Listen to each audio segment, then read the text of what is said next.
Hey, Michael J. So, man, Modern Horizons, I mean, I hate to say they're like building the decks for us, but they're certainly clustering some interesting themes that have not been available in Modern before. Yeah, I mean, or at least not at some pushed level, right?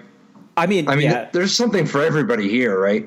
Yeah, I mean, like, I guess you could plausibly have played the card Life from the Loam before and, you know, got back your fetch lands or something. Well, no, you already do. I mean, that's a popular card. But Seismic Assault's never really been that big of a deck, right? I mean, but there's just different cool stuff that you could do with a Life from the Loam now.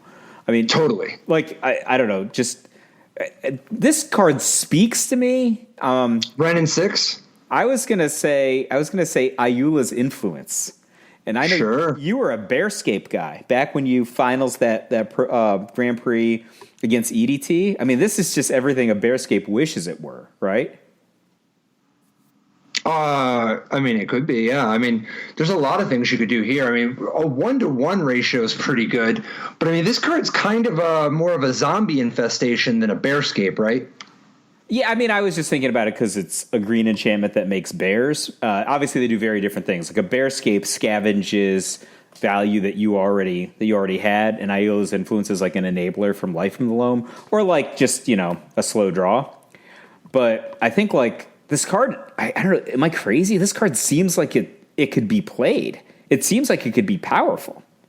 No, I don't think you're crazy at all. Like, I think we can agree that Seismic Assault is definitely good, right? And Seismic Assault presents a shock.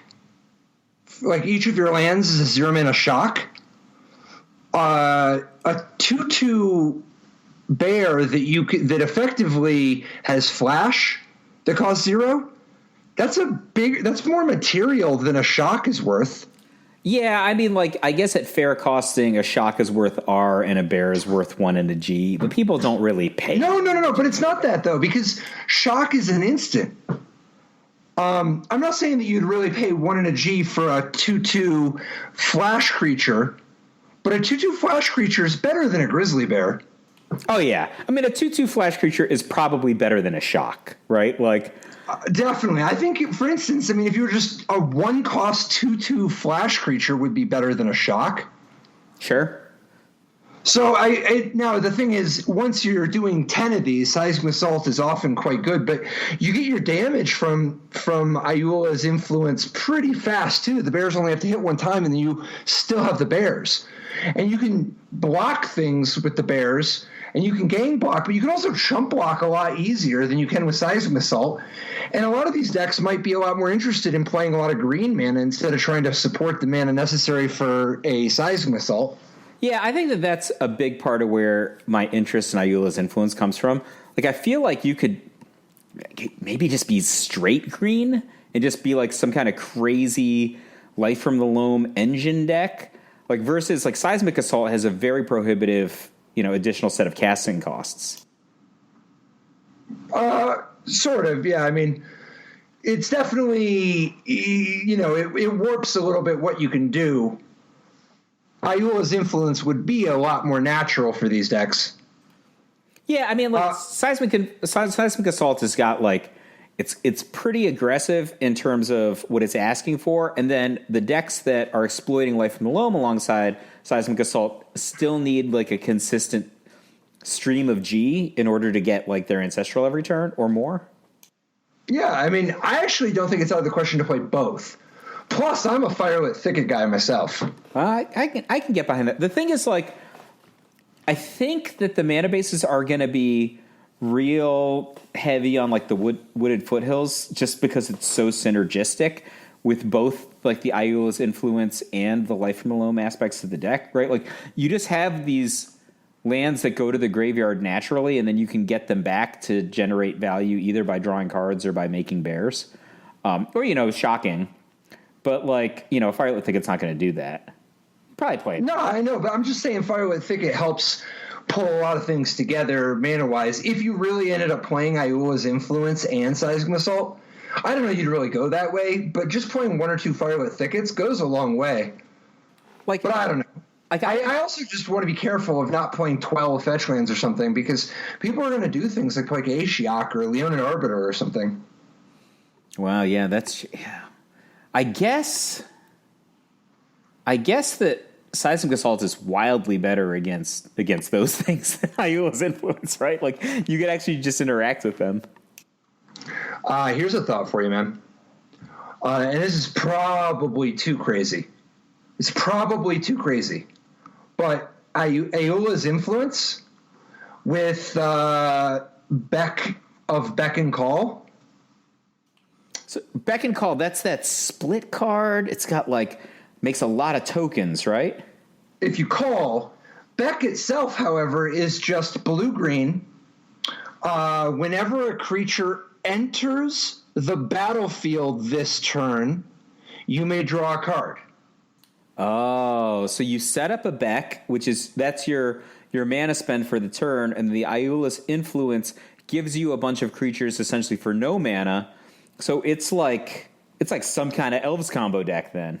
Well, so every land you discard gives you both a 2/2 bear and another card.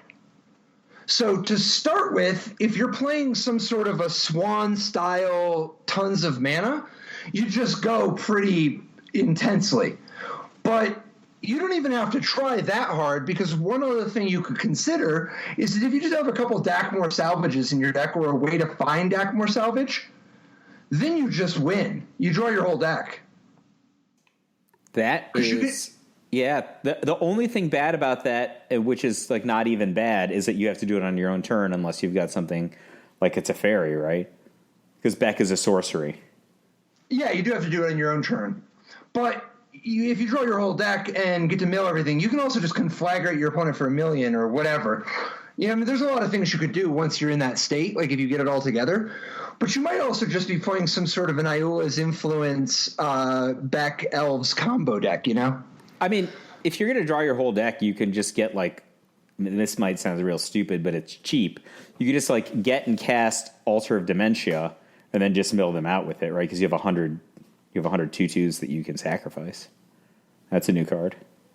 Altar of Dementia is going to have a lot of applications anyway. It's such a clean way to combo kill people in a variety. I mean, a 0 mana sack outlet that can further the game so much. The fact that you can mill yourself and then mill them later once you have everything together. So yeah, I mean, for instance, while we're on the topic of Altar of Dementia, is there any way that you would use Altar of Dementia in some sort of a weird new Living End deck? So it's a little tricky, because it's not like you want to cascade into Altar of Dementia, right? Oh, that is very tricky, yeah. But there's actually there's so many ways to Living End now besides just cascading into it. If you're just playing, if you're using it, either of the X red cards, whether you're playing Living End out of your graveyard or just directly out of your hand, there's so many ways to try to cheat Living End that way. And if you just you don't have to sack that many monstrous Carabids or whatever before you can just Living End your whole deck and kill your opponent with some haste threat. You have some creature in your deck that gives all your creatures haste, and then you just attack for 1 million. But so I don't know. I mean, Altar Dementia is definitely one to watch, right? Oh yeah, I just think there's just hasn't been such a, I think you used the right word, a clean way to sacrifice creatures for no mana. And it's just a great casting cost. I think it can fit into a lot of places. I'm pretty excited about this card. I think it's probably going to enable some either new or new old strategies. Sure. But you asked earlier about Wrenn and Six, and so Wrenn and Six, is this the only Planeswalker that's been revealed so far? No, there's Sarah way back in the day. Oh, of course, yeah. But this is a pretty cool card. It is in very rare company at 2 mana, right? Yeah, but I definitely think this is the best 2-cost Planeswalker of all time. It's this or the original Tibalt, right? The +1 on this is so intense. And it's funny. It's sort of got a Jace the Mind Sculptor thing going, where its minus ability isn't even its strongest mode. It's just a situational tactical option. This card is really about the +1 ability. And the +1 ability lets you draw a card every turn, right? As long as you do it, right? Like if you have fetch lands, you're already doing something. And that's to say nothing of the possibility of using this with creature lands or cycling lands or horizon canopy types or, there's a lot of things you could be doing here. You literally need one fetch land to go, X number of turns, right? X number of additional drawn cards with Wrenn and Six. And then you're actually, the implications are so strong, right? Like you're implying now that you're going to hit all your land drops. Yeah, I mean, it's cheaper than Crucible of Worlds, and Crucible of Worlds and then the creature equivalent, they both show up, right? And that's just the +1 ability. Now, it doesn't put it into play directly, but you can just play it for the turn. The fact that this is just like so much more powerful than Crucible of Worlds out the gate, plus you have the added flexibility of doing things like shooting people's random Snapcaster Mages or Thalias or whatever. And then this Ultimate's not that far off because like you're dropping Wrenn and Six on 2. Right? And you can use it immediately. I mean, you can't play Crucible. If you play Crucible on 3, you don't get to play a land immediately. With Wrenn and Six, you can play it on 2 and immediately get back a land so that even if your opponent kills Wrenn and Six somehow, which it goes up to 4 loyalty, so it's not like it's trivial to deal with. Not on turn 2, yeah. Like that's this card seems excellent. This card seems excellent. And then you can also just put the lands to use in other ways, like Jace the Mind Sculptor or Cathartic Reunion, Faithless Looting, any of that stuff. So, to me, Wrenn and Six is really about this +1 because it's 2 mana, and this is I think this is as close to a 2 mana legitimate personal Howling Mine as we've ever seen. You're talking about for non-creatures? Because I think Dark Confidants are pretty legit personal Howling Mine. Okay, I can accept that. Non-creatures, though, yeah. This is just very, very personal Howling Mine. Obviously, the other abilities have text and are going to come up, but I mean, neither one of them is particularly exciting. Well, I mean, part of it is just the top ability is so warping, right? Like compared to the other two. So they're fine. I think it's going to be useful. It's going to be nice to be able to shoot things. You can, first of all, being able to pick off Signal Pest or, some sort of infect creature. Like if you just play a land and then they play an infect, a Glistener Elf, and then you just shoot it immediately, that's really strong. Oh yeah. I think going first with Wrenn and Six in your deck against any deck that's got Noble Hierarch, Arcbound, whatever, just right. That's a really nice option. Yeah, that is actually really, really cool. So you've got kind of a removal spell there, and then you've still got 2 loyalty left on a Planeswalker that is threatening to, get some value the next turn. And you've now probably, eliminated one of your opponent's routes to interacting with him. And then Wrenn and Six's pinging ability can potentially keep somebody off of progressing a Planeswalker if things get tough. But even more attractive, I think doing 1 damage when you're playing with cards like a Lightning Bolt, it's actually really nice sometimes to be able to deal 4 instead of just 3. I'd buy that. I think that the other thing is that the spectacle cards have kind of taken off in Modern, and this is really cheap way to get your light up the stage or your skewer the critics online. Great point. Yeah. So I don't know. I think. Which, by the way, incidentally, didn't you just recently have some success with Skewer the Critics and Light Up the Stage?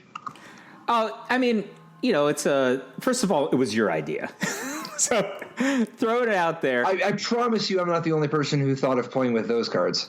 Yeah, you made a comment a couple weeks ago when we were talking about, I think, the first week of standard results and saying, hey, what if we just cut the Runaway Steamkin and then played just all the burn cards.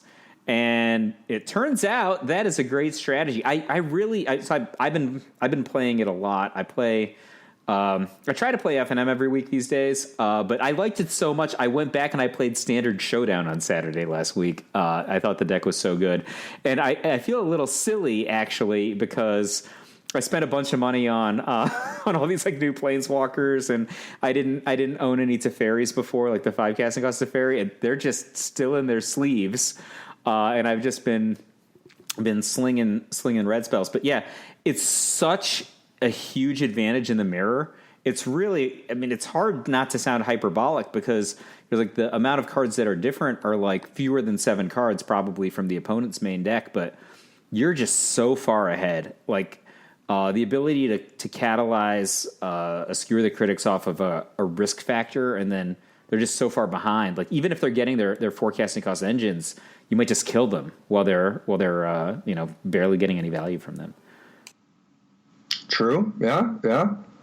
So I don't know. I mean, do you think there's any possibility that any of that stuff carries over to Modern as well? I mean, we're seeing so much blurring between the Mono Red and Standard and the Mono Red and Modern.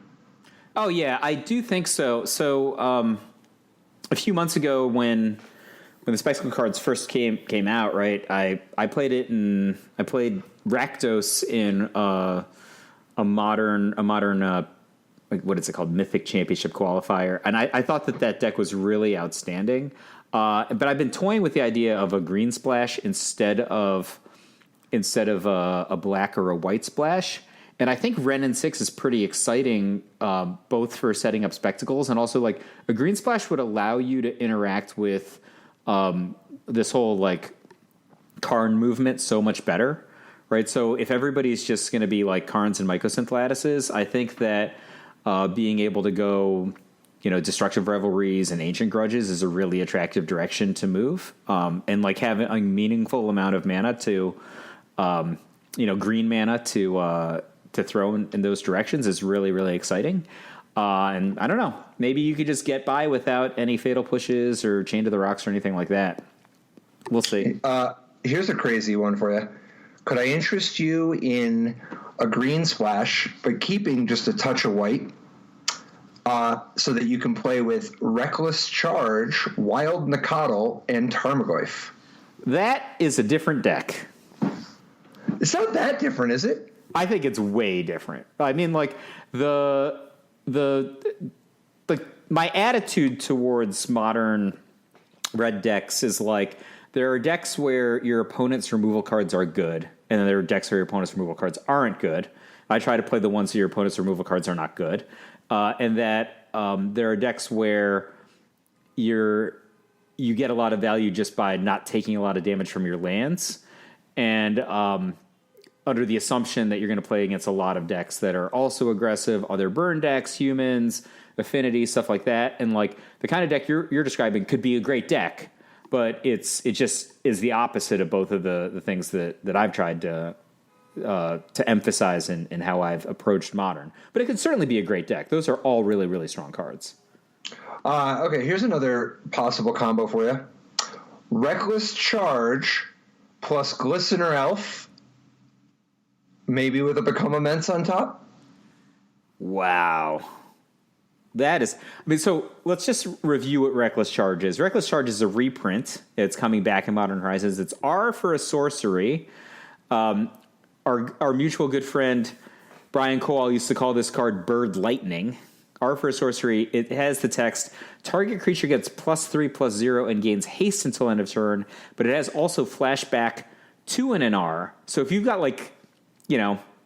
4 spare, you're really just giving somebody 6 power, right? And and haste and haste again. Yeah, doesn't this seem amazing in Infect? I mean, if you're in the neighborhood of playing red in your Infect deck, and we talked a little bit before about some of the other pump spells in Modern Horizons, this seems, like a Glistener Elf, like no Glistener Elf on turn 1 because I don't know what you're doing on turn 1, and then you go like Glistener Elf Reckless Charge on turn 2, in for that's like 4 Infect. That's like half the way there. If you don't have like a Noble Hierarch on turn 1, or maybe you just have a Noble Hierarch and then that's already 5 Infect. Well, so I think you can just play. So you could potentially play with, for instance, Assault Strobe right? 1 mana, just give your guy double strike. Because, like, if you go turn 1 Bird of Paradise, not Bird of Paradise, turn 1 Noble Hierarch, you could go turn 2 Glistener Elf, Reckless Charge, Assault Strobe, and they're dead. Yeah. And obviously that's a little bit, of a parlay, but all those cards work with all the other cards of your deck. And that's just a turn 2 kill, and you drew some of your normal cards. You just drew 4 of your normal cards. Yeah, that's not even that fancy of a draw. No. Are you imagining this deck as Teamer? I don't know. I kind of think you might want to be so fast that you're not even playing Teamer. Because I'm not sure you're not playing Simian Spirit Guide. So Simian Spirit Guide is a card that, man, you can put Simian Spirit Guide in some sort of a... Like, for instance, you could kill turn 1. Like, multiple Simian Spirit Guides? If you have 2 Simian Spirit Guides, a Reckless Charge, and an Assault Strobe, those 4 cards is a long way. So let's see. If you just have... I mean, this is a 7-card parlay or whatever, but if you just have a land, a Glistener Elf, 2 Spirit Guides, a Reckless Charge, an Assault Strobe, that's already 9. That's already 8. If you just throw in a Mutagenic Growth, you're more than the way there. And it could be something else. There's a lot of other redundancy you could be playing with, but, like, I don't know, man. I'm not sure you're not just playing some kind of a Belcher deck. I like where your head is at. I just think if you're not Teamer, just losing out on just some bodies, right? Like, at some point, you need more than just Glistener Elf. And so that's true. That's true. And just Glistener Elf and Inkmoth Nexus, for instance. Yeah, like Viridian Corruptor is a great card, but he also costs 3. Let's be honest. So I think like a big part of what blue was getting you before is just another guy to attack with. Yeah, but it's also possible. Is it out of the question to mix Infect with Double Strike? No. Infect and Double Strike are oddly synergistic. It's like basically quadruple strike, right? Yeah, I just mean double strike, though. Like, you could use some creatures that have double strike. Oh, and then give them Infect? Like, for instance, maybe you give them Infect, maybe you don't even bother. Oh, wait. How about, like, I'm just thinking now, like if you had, like, some sort of fencing, what's his name? Fencing Ace? Like, Fencing Ace Reckless Charge, is that what you're thinking? I don't know. It could be. There's a lot better than Fencing Ace, but yeah. I was just trying to think of a guy who had double strike off the top of my head. Yeah. Yeah, you could just play somebody who has double strike. Like, so obviously there's stuff like Viashino Slaughtermaster and stuff like that, right? But if you have Viashino Slaughtermaster or anybody with double strike, really, you could give them +2/+0 and Infect, and then your opponent's just dead. But I also don't know that you couldn't mix them. Like, you could have Glistener Elf and a double strike creature that doesn't have Infect, and just you are just planning on being all in on one. That's kind of that's not the best way to do it. But, like, I don't know. Maybe that's a path. I'm just afraid of being in a situation where on my average game, the opponent's on 4 and he has like 8 poison counters, and then I lose. Right? Like I really could have gotten him if I was focused on one of the 2 strategies. Sure. Also on the topic of sort of this red aggro stuff, Seasoned Pyromancer, man, I know we talked about it before, but this guy sure seems like there's a lot there, both in terms of it being a discard outlet, being able to put to lands to use another productive way, but also with stuff like Dredge or any kind of reanimation strategy or anything in that space. Or if you're just be like red-green, we were talking about red-green a minute ago for Seismic Assault, Life from the Loam. Discarding Life from the Loam to Seasoned Pyromancer gets you elemental, and then you can immediately dredge it back, right? Yeah, you could discard 2 dredge cards and then draw them as your 2 cards. Definitely. So I don't know. Seasoned Pyromancer is also just presenting a lot of material, right? Yeah. And like the exile ability is not nothing. Like when the game's stretching out, it's 2 more threats. I think that ability is definitely going to come up. It's just like it just comes up in certain times. Like I don't think that your average game against like red aggro, like lava spike type deck is going to come down to that. But your average game against Mardu Pyromancer will probably come to that. Sure. So here's a question for you. What do you think of the red trading post? Or the Tectonic Reformation? So 1 in a red enchantment. Each land in your hand has cycling of red. And then this card itself has cycling too. I think that the cycling on the card itself is what would potentially save it. Because I don't think I would want to play this card if it didn't have the cycling, but the cycling 2 on the card itself makes me think like, oh, at least I could get rid of it. Obviously, if you've got some kind of an engine like a Life from the Loam, then having all the lands in your hand suddenly have cycling for R, which is a very nice and cheap way to cycle, is exciting. But at the same time, those decks are often just already come with a bunch of things that you can cycle. Yeah, but don't you sometimes just want to have all cycling cards? Maybe. I don't know. Like, I feel like Billy Moreno back in the day when he played Life from the Loam, I think he got away with like 2 or 3 cycling lands. That's probably like on the low end of what we would be wanting to do at this point in Modern. But I don't know. Do you need to overload how much you're cycling? Well, I don't know. It depends. Like, what if you're playing like Drakehaven or something? Oh, sure. Yeah, I keep forgetting about like the more recent kind of cycling value innovations that we can be exploiting, because I guess those things work really well together with some of the old tech. Yeah, plus like if you have new perspectives in your deck, it's possible that you really want to have your deck be as close to all cycling as possible. Wow. Like this Modern that's going to be enabled by all these Life from the Loam friendly enchantments, sorceries, lands, etc. It's like it doesn't even resemble the current Modern, which barely resembles the pre-war the Spark Modern. Are you interested at all in Force of Rage, or is it just too bad of a ball lightning for the way that Modern really plays out?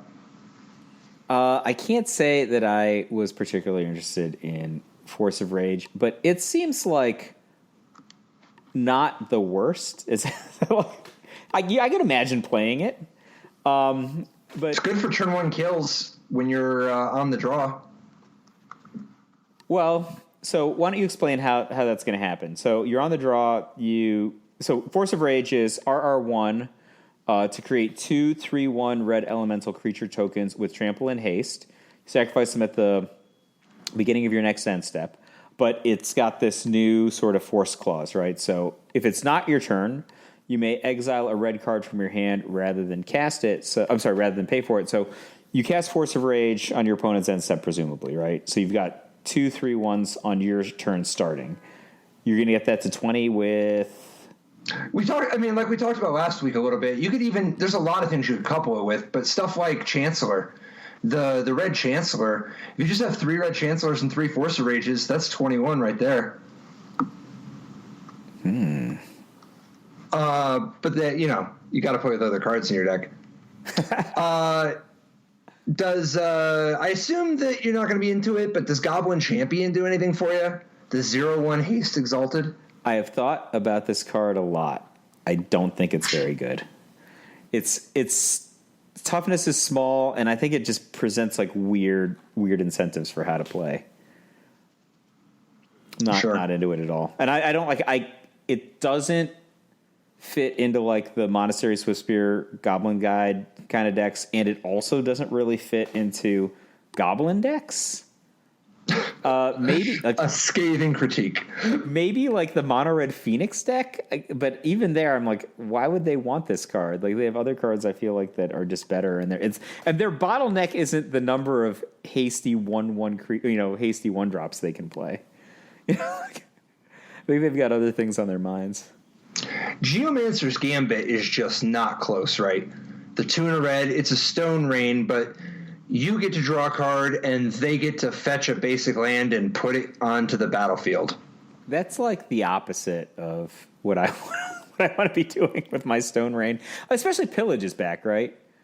You know, if you really wanted to Stone Rain somebody, they gave you a version that has had many successful finishes. And I don't think that card is great. Dude, can you imagine if it was just the other way? Destroy target land. You go get a basic land out of your deck and put it onto the battlefield and shuffle. They draw a card. That is not the same thing at all, right? Like that card would be like that's 3 into 5, right? That's just a set. Well, and 1 right now, a rebate. You get 1 right now. Yeah, like you're just using that as a ramp card. That's great. Yeah, I would be in for that. You know which card I'm not that into, but people talk about? Shenanigans. So here's the thing with Shenanigans. If you've got liquid metal coating, a card we talked about a couple weeks ago. That's true. You could just get everything. Slowly. Yeah, but like if you get it fast enough, like you just keep them off of mana forever. Right? Maybe. Like you can keep them under 3 with like an incredibly high confidence level until they miss a drop, and then you do, I guess I don't know. You're just what are you dredging? Dredging 1? This isn't going to kill you. No. I think this card is. I mean, I don't know. It's just super trouble for current archetypes. Like Shenanigans against Affinity is a great tool, isn't it? Sure, but what isn't?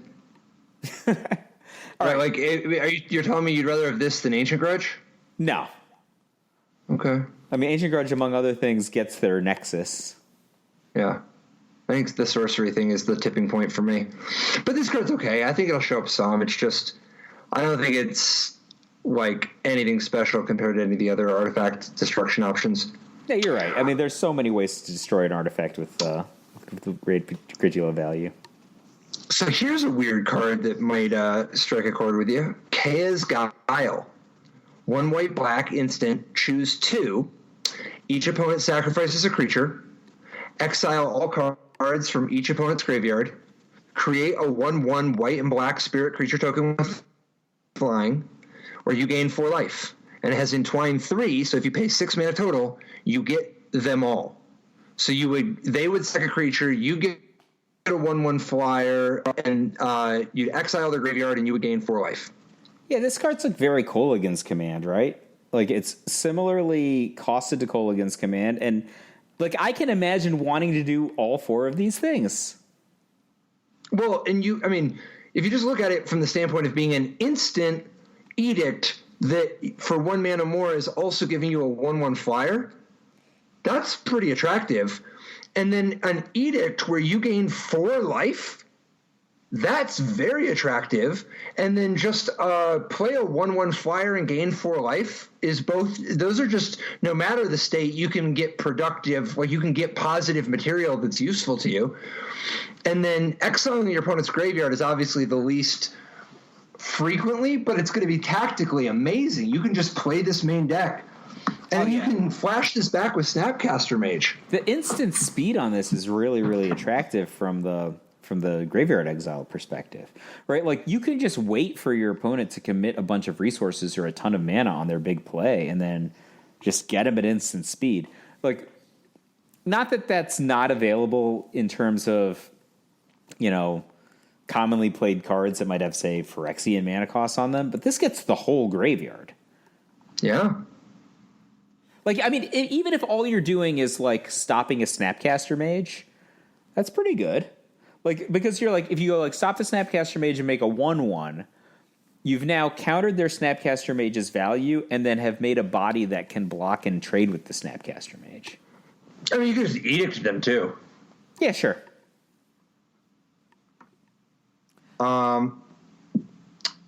So, I mean, do you see this one as being a role player? I think that this card is definitely going to be playable. I think it's just like actively pretty exciting. Okay. I have a card. I was wondering what you were thinking about this. I feel like this is part of a cycle is the wrong word, but like a linear is even the wrong word. But it just seems like this card would be really, really, really good to me in some deck. But maybe that deck isn't really good. Arkham's Astrolabe. It's a snow. And then when Arkham's Astrolabe enters the battlefield, draw a card. So 1 mana, enters that battlefield, draw a card, put a permanent in play. I like it already. It's assuming you got snow mana laying around. Yeah, like snow artifact. So it also counts as a snow permanent. And then it has 1 in a tap, add 1 mana of any color, which I would presume counts as snow, right? What do you mean? Like if I make a red, yeah, it's from a snow permanent. Yeah, I make snow mana. Snow mana is mana that comes from a snow permanent, such as this. So, like, I don't know. I can imagine playing Arkham's Astrolabe in a straight red snow deck. Is that crazy? I'd have to see what the incentives are, but yeah, probably. But like certainly, like one of the things I was thinking about is if you played like Snow-Covered Forest on turn 1 and then played Arkham's Astrolabe and then you played your second land no matter what it was, you would be able to play Icefang Coatl with full value on turn 2, right? Because you would have presumably 2 snow lands and the Astrolabe, so that's 3 snow permanents. And just from that perspective, I thought that was pretty good. Obviously, you're going to get more value out of your Screds. So... like one of the things that we haven't seen in Modern is splashing Screds. Like most of the decks that play Scred are just like, 20 snow-covered mountains, and that might be a paradigm change. Maybe. I think you've always been a little warmer on snow than myself, but I could see it. It would be a change if it was good. Yeah, so do you think like most of the snow cards are not going to be constructed viable? No, I don't know. No, not at all. I think until we see the full range of them, it's so volatile. My confidence is so low because there's so many powerful cards here. The snow stuff is such a parasitic linear but generally speaking, I'm going to guess that Arkham's Astrolabe is not going to be good enough. But it's not out of the question. It's possible that you're playing some sort of a Prismatic Vista deck that maybe has some sort of reminiscent, some similarities to eggs in some way. I don't know. But we'll see. I want to reserve judgment until we see more of the snow cards because I have not yet seen the snow card that even the Coatl, which I think is the best of the snow cards I've seen, it doesn't rock my world the way that some of these cards do. Like Kaya's Guile, you think is probably pretty good, right? I think it's good, but I don't know. To me, it's just a role player. Oh, I agree. I mean, this is like, I would put it very much in the Kolaghan's Command category, and it's probably weaker than Kolaghan's Command now that I think about it. But that ability to go to 6 that's pretty cool. Definitely. Is there any hope for the red-green Brain Geyser?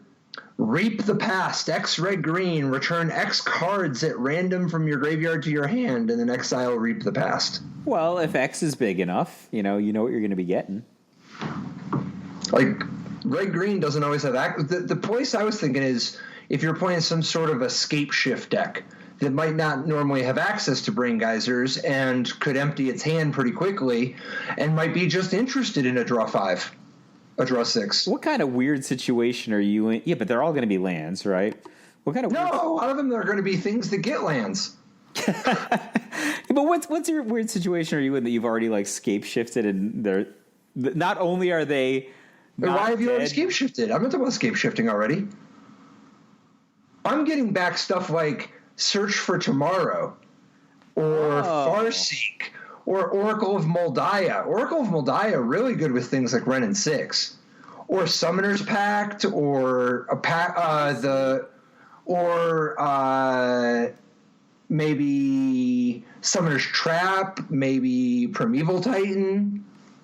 There's a lot of things I could get back. Okay, I can respect that. That's different. Lightning Bolt. Well, if you're going to get back Lightning Bolt, this is an expensive way to do so. And as a corollary, what about Reap the Past as an option, a sideboard option? It's probably bad, but a sideboard option for Jund? See, I actually like it there way better than in the Scapeshift idea, right? Like, if you're just, like, playing a grind game with Jund, this is just, like, another way for Jund to get incremental advantage with a limited number of actual pieces of cardboard. I actually love it there. That sounds great to me. It's kind of expensive. The competition is so high, and it's not a great fit with Bloodbraid Elf is my concern. Oh, yeah, it's terrible with Bloodbraid Elf. Yeah, it's not great there. You know what card I am not into at all, but could be convinced if the right combo came along? Mox Tantalite. So this card, it seems fantastic to me. I'm going to say on paper. Why? What are you doing with it? It's just pays you in the future. So Mox Tantalite is, there's no cost, right? It's not 0. It's just nothing. It has Suspend 3. And for 0, and then it's a multicolored Mox when it enters the battlefield, right? So on turn 4, I guess if you played it on turn 1 or suspended it rather on turn 1, you'd get a boost then. I don't know. This seems like it's not fast. It's not like a Mox Opal that's giving you mana that turn. You think it's like too fixed?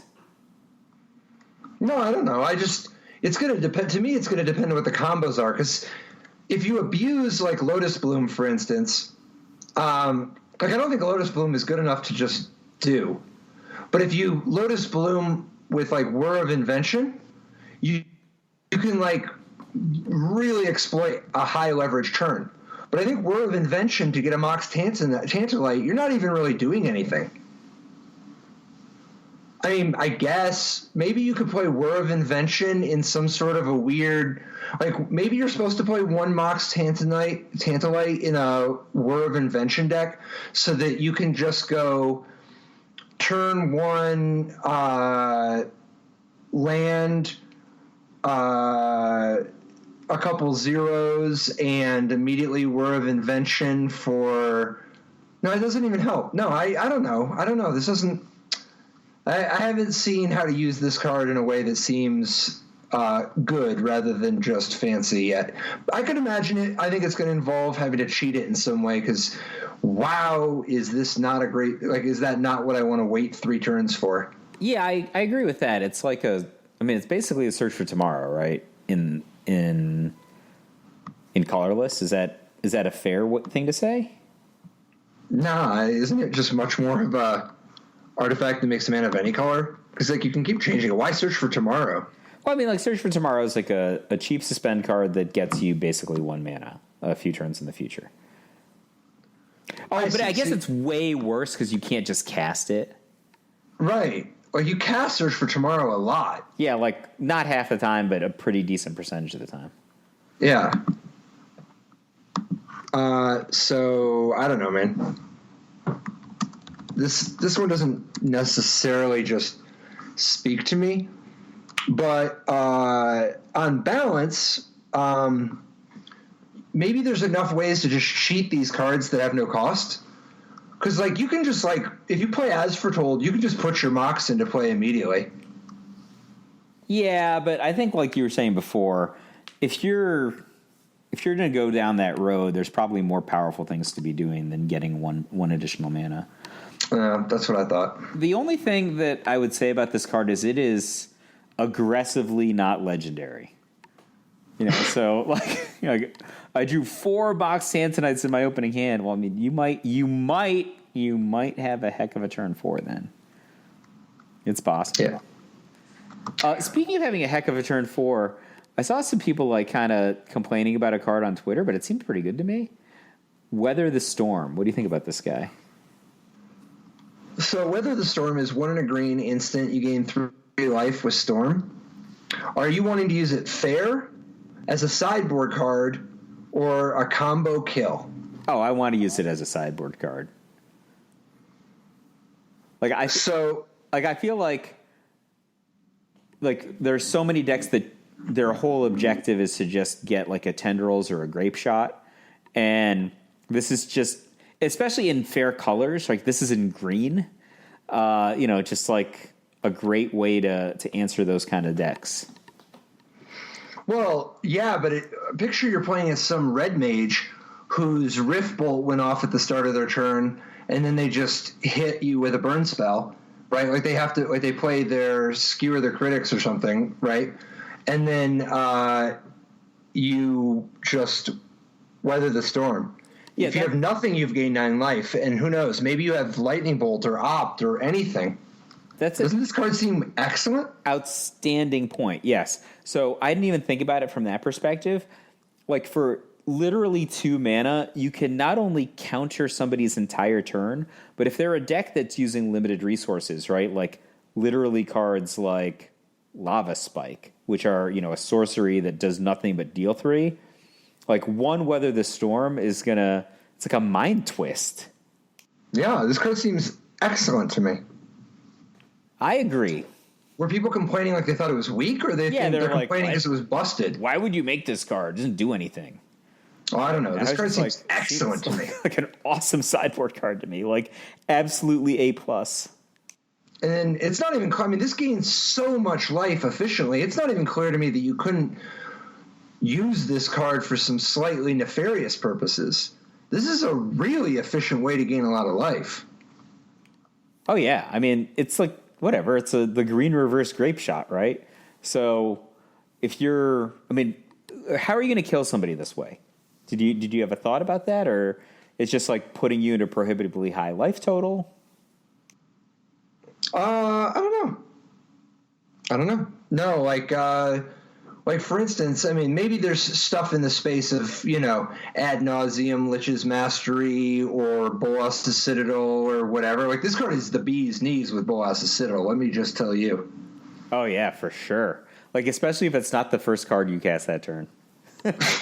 Yes, especially if this Storm card is not the first card you play that turn. Well, the problem with Bolas's Citadel is you don't always get to pick. Yeah. And this card's also, I just think this card is like such a great pairing with Snapcaster Mage. Oh, it's just always 6, right? Well, at least. The thing I was picturing is I could actually imagine a world where you play 1 copy of this main deck in your Sultai Nexus of Fate deck. So if you're playing Wilderness Reclamation and Nexus of Fate in Modern with Mystical Teachings, you can do some really dope things with Mystical Teachings, go get Nexus of Fate, flashback Mystical Teachings, get Mystical Teachings, go get that same Nexus of Fate, etc. Like once you get enough mana rolling, and Wilderness Reclamation is awesome for that. But you can play you can just like take a whole bunch of turns in a row with pretty quickly if you just get things rolling. And I think that Weather the Storm could really pair nicely with the stuff like Mystical Teachings, Opt, Snapcaster Mage, Growth Spiral, all that stuff, Your opponent's cards. Yeah, so I didn't even think about Weather the Storm, like trying to proactively do it when I saw the card. I was thinking of it largely defending against Storm decks, Tendrils decks, Grapeshots, and obviously the implementation that you talked about against a burn deck that just had a Rift Bolt come off that turn. That seems awesome. I think Opt, Growth Spiral, Weather the Storm. That sounds a little cute, but it also seems utterly miserable to me if you were playing against it. So yeah, I just think that. Thing. So you're already. I think you got to play 1 life gain card in that deck, at least. In the main deck, at least 1 life gain card. You just have to.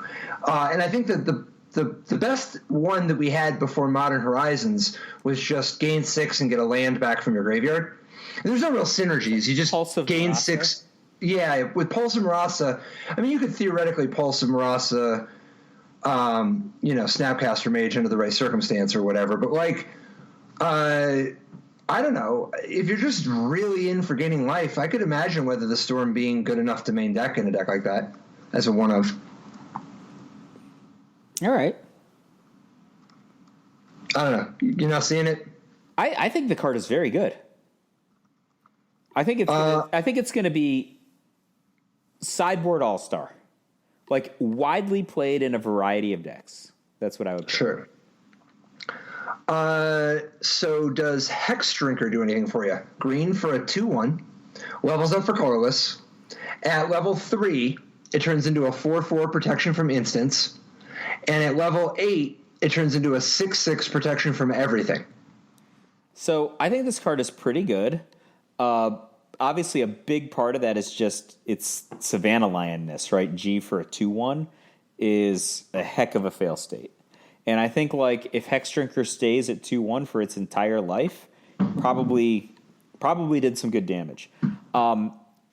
The benefits of this card to me are like if you've got spare mana, then you can just throw it into Hex Drinker. And at level 3 to 7, 4/4 protection from instants, that ain't nothing. And like if you just got like a random spare mana that you wouldn't use anyway, it's a good way to get there. But like, I guess it's 9 mana to get to 6/6 protection from everything, right? I guess on the other hand, it's probably mostly spare mana. Isn't this card unbelievable? Like, so let's compare to Figure of Destiny. Figure of Destiny has been a player at points and is currently just a little too low for Modern, right? Yeah, but I mean... Can you imagine if Figure of Destiny started out as a 2/1 instead of a 1/1? Well, yeah, it's also in red. So, yes, I can imagine that. That would be a very different card. So, Hex Drinker, it's like Figure of Destiny already pumped up. So, for 1 mana cheaper than Figure of Destiny, you're hitting for 2. Right? You pay 1 instead of 2 in order to be hitting for 2. Figure of Destiny, you got to spend 5 mana before you're a 4/4.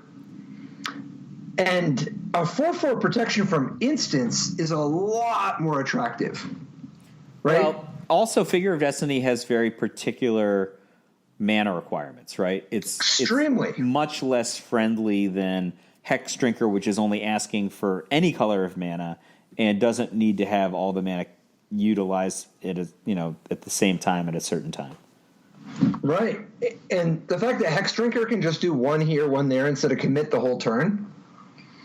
And then 4/4 protection from instants, like 4 mana for a 4/4 protection from instants is already interesting. The fact that you can be hitting with this thing already on turn 3 where you're already hitting with it, that's like... And then also the 6/6 protection from everything.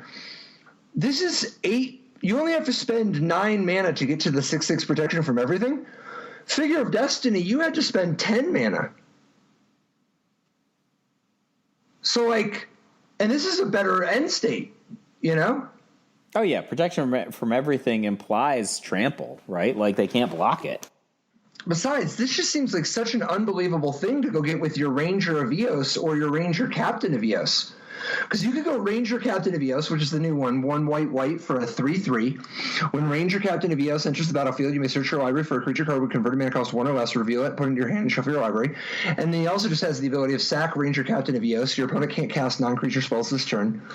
So on turn 3, you can play your Ranger Captain of Eos, go get a Hex Drinker. Turn 4, play Hex Drinker, and immediately put it to 4/4 protection from instants.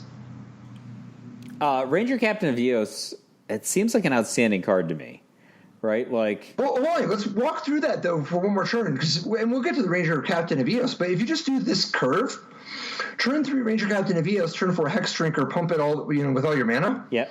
If you hit your land drop next turn, you're at 6/6 protection from everything. You can literally just put 1 Hex Drinker in your deck, and your Ranger Captain of Eos implies you're hitting with a Progenitus variant on turn 5. That's a very powerful endgame, right? Yeah, I mean, I don't know how far you want to take it, but you could actually just use your Ranger Captain of Eos' special ability to also improve the likelihood that your Hex Drinker gets where you want it to get, right? Yeah, because it already has protection from instants. And then on your opponent's turn, you could actually just make it on their upkeep so that they can't play non-creature spells this turn. So they just can't play sorceries on that turn. Yeah. And then on your turn, you give it protection from everything. I think the only thing wrong with your line of reasoning, Patrick, is that you would only play one Hex Drinker. No, I didn't say I would. I didn't say you would. I said you only would need to.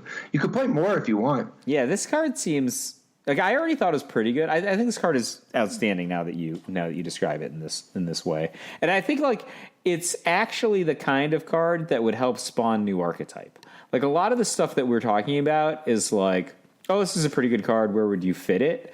But like the Hex Drinker, like there's no just like mid-range green beatdown deck in Modern, is there? Mid-range green? I don't know what you mean by mid-range in Modern. Yeah, I mean it's like a fair deck that just like gets. Yeah, people play definitely green-white. People play these Death and Taxes decks or Hate Bears. And I think Ranger Captain of Eos is an attractive plan for some sort of a Hate Bears deck.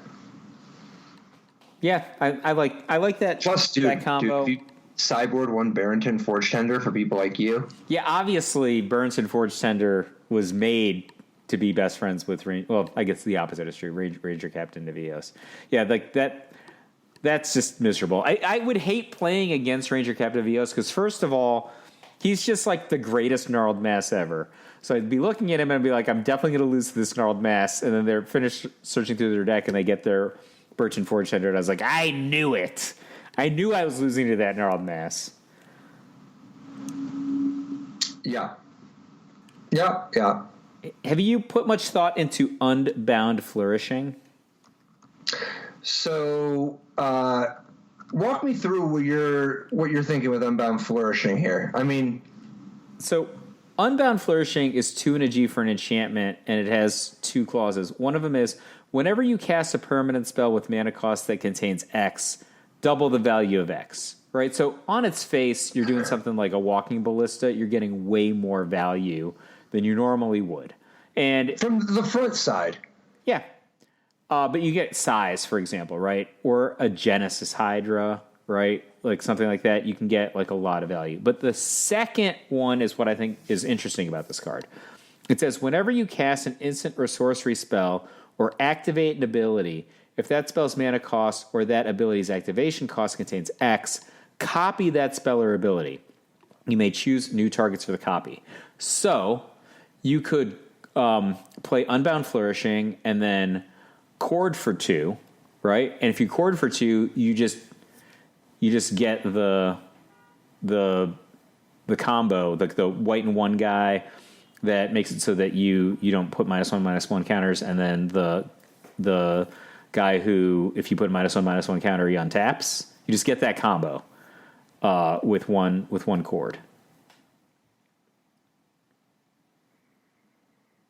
So if you already had a creature in play, yeah, and you played Unbound Flourishing, the next turn you could potentially double your chord up. Yeah, and they just win on the spot. I mean, it's not on the spot. No? Part of the problem is you got to play a lot of X cards because you're not going to just always have chord. And even if you did always have chord, you could just have this be another thing that finds you chord. I mean, I think you got to play a lot of X cards before this card is like you, yeah, like worth a slot, right? Like you probably need to play 10 or 12 X cards, right? Yeah, I wasn't sure that the card was great. I was just thinking like that's an application for it. I mean, doubling stuff is a powerful thing. You know, like if you get it in the right spot, it, you know, obviously creates a lot of leverage on your mana, which might result in a big win. Yeah, maybe. I mean, this one, I'd have to see the interactions. I could believe that there's some interaction that just makes this go crazy, but it doesn't immediately jump out to me yet. So I don't know. I could see it. I just don't see it yet. What is something that you do see if you want to close out and like here's a big thing we haven't there's talked still about yet. so many cards. Yeah, there's still so many cards yet. So first one, do you have one more that you want to jump at as well? Or, because I had two that I kind of wanted to mention briefly. One was Ephemerate, white instant, exile target creature you control, then return to the battlefield under its owner's control, and it has rebound. Right, so this is going to be like a momentary blink type deck? Yeah, but instead of spending 6, you spend 1. I can see that. Yeah, I think like there's a lot of stuff that is going to work well with blinks. So, and it's an instant. Yeah, so you can do it in response to Evoke, right? Like if you play a Shriek Maw or a Mole Drifter or whatever, you can do this to it in response.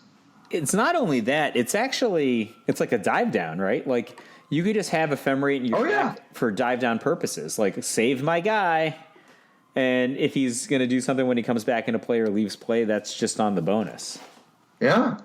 And then you can set up Spell Queller resets with it. You can, you could potentially, I don't know what it looks like, but if you have some weird Snake Attack-y type Goryo's Vengeance type something, right? Like Goryo's Vengeance, you're frequently just going to win anyway, but like if you Goryo's Vengeance and then Ephemerated, you get to keep whatever the thing is instead of losing it. So if you have anything that just puts your guy into play temporarily, I also just really think that Ephemerate is cheaper than people have had the ability to do this kind of thing before. I buy it. I think it's all right. I mean, I think like even if you're just like Ephemerating Kitchen Finks or something, that's horrible for somebody. Definitely. There's going to be some people they're just going to be wrecked. Well, in fact, if you're talking about Kitchen Finks or even like Geralf's Messenger type cards, ephemerating them after they've come back with whatever clause they have with, plus ones or minus ones, resets that so that they get like another full cycle from that card. Yeah. That's pretty good, actually. Like, this is a really, really good, fair way for kind of like a Blink Kitchen Finks way to make some poor red mage's life miserable. Which that is the lens to always view things through. It is. Somebody has to look through that lens. Otherwise, we're only going to want to do busted things. Because you look at these cards, you're like, I could do... Nah. Somebody's going to keep you honest. They're going to play a turn 2 Eidolon of the Great Revel. Ruination, and I guess in closing, Ruination Rioter is really suspicious to me. Like... When Ruination Rioter dies, you may have it deal damage to any target equal to the number of land cards in your graveyard. If you're milling yourself a bunch, this like card... Like with dredge cards, like with Life from the Loam. Right. If you're playing some sort of a weird either Altar of Dementia deck or Bridge from Below, I mean, there's so many different things here. I mean, he's just sweet value, right? Like, it's any target, so he's a 2/2 for 2, which passes the Bears test.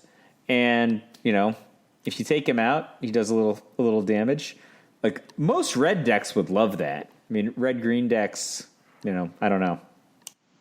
But even if you're just playing some sort of a valid, like a red-green Loam deck with Wrenn and Six, if you're playing with Ruination Rider and you're dredging with Loam, I mean, at a certain point, you don't even need sack outlets, right? Like, you just lightning bolt your own guy or seismic assault your own guy and then just deal take 10 or 15 or whatever, right? Yeah. I mean, Ruination Rider, like, alongside, that bear enchantment, Iuli's influence, like, you're just going to have lands in your graveyard, right? From all, like making a squad. I can imagine that. It seems pretty good to me.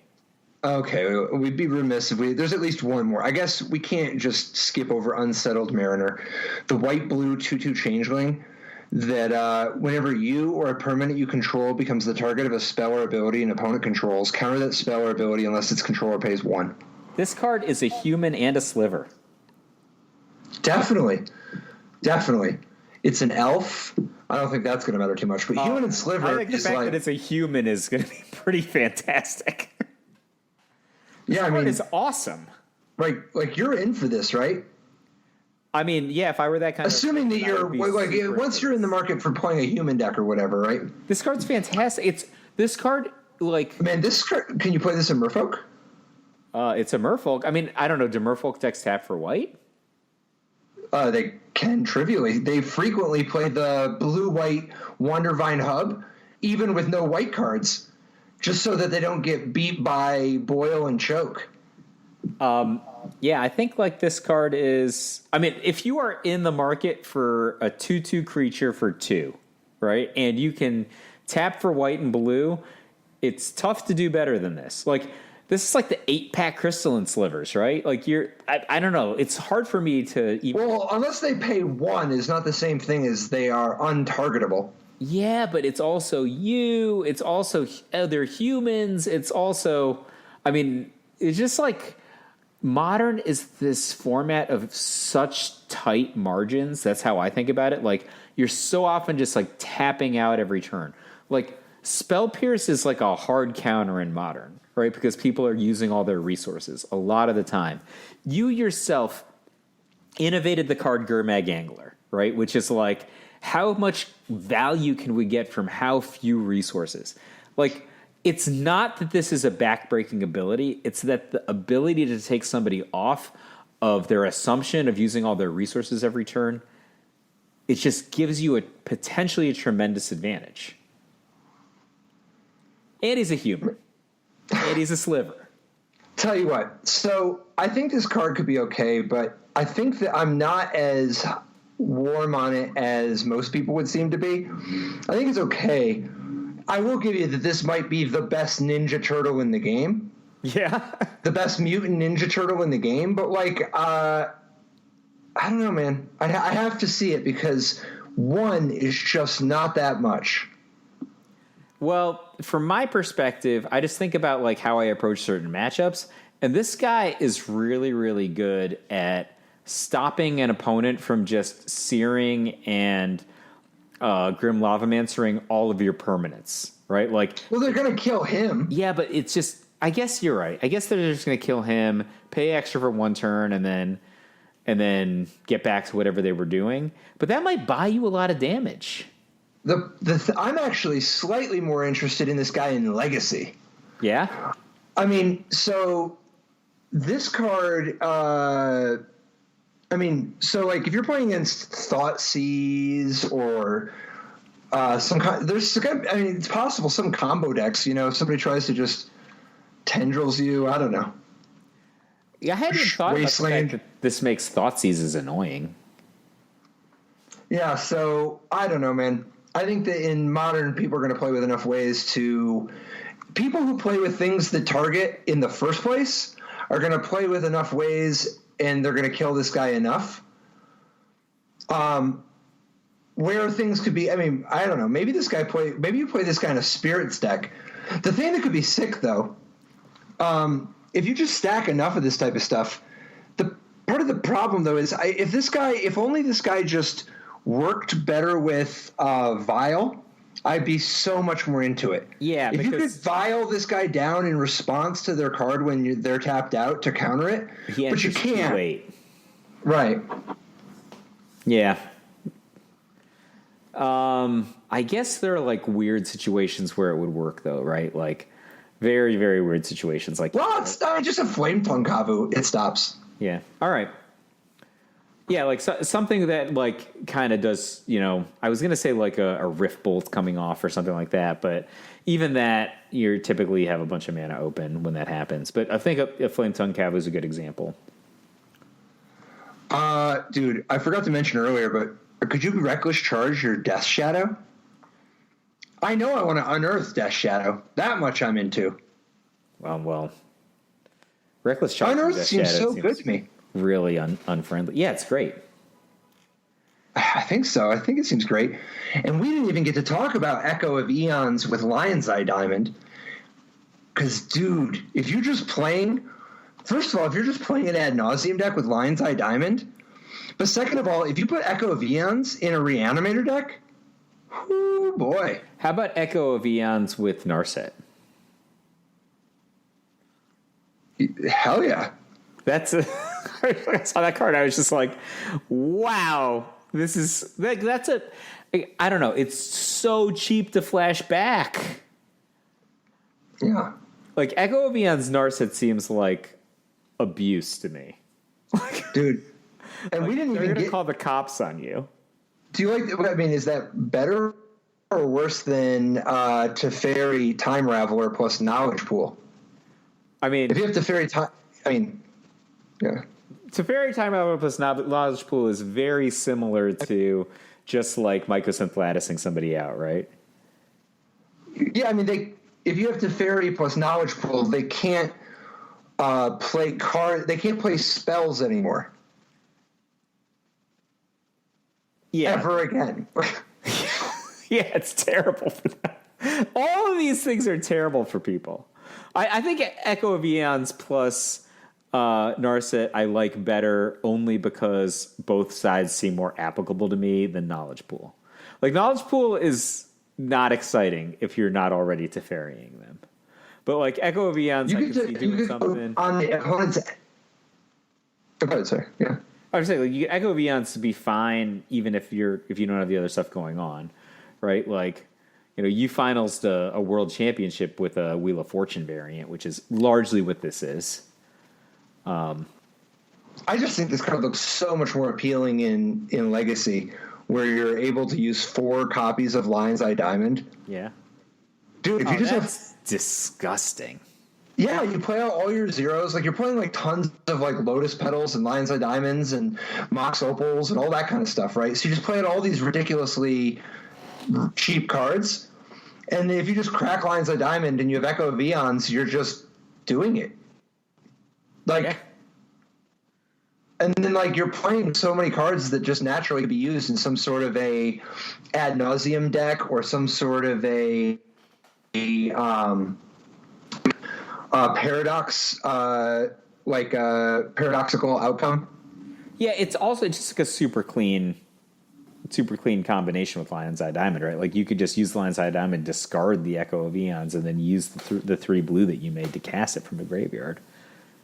Yeah, yeah.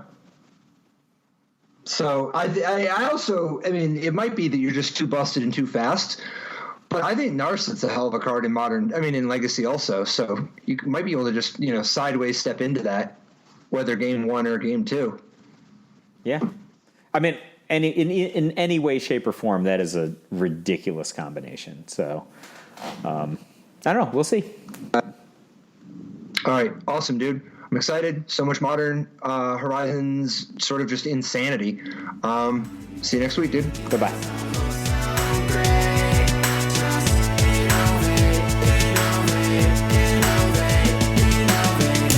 Life didn't work so great. Tried to play dredge, it's a jailer hate. Ghostly prison waiting for my untapped phase. Your core trapped in amber stasis state. Lost a lot of friends, got left behind. Had to find a way not to lose my mind. Trapped in a vault with nothing but time. Parents and my friends were the key to find. Magic gave me purpose and drive. The game